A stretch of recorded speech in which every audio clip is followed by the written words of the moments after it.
Hello everybody, in today's video I'm going to show you how to add an order to Shop app. In order to add an order to Shop app, firstly open your Shop app. Open any of the web browser.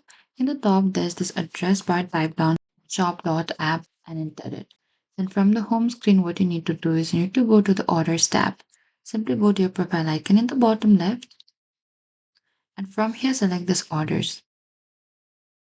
Under this order tab, you can find all of the current shipments and delivery updates.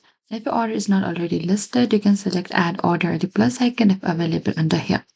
And you can follow the on-screen instruction. You can also enter your tracking number and choose the shipping carrier or let the shop app detect the carrier automatically. And if you received a shipping confirmation email, you can also connect the email account you use for online shopping. And after entering the tracking information, review the order details and tap add or save to begin tracking the shipment. And that is it. That's how you can add an order to the shop app. Thank you for watching this video. I hope this video was helpful.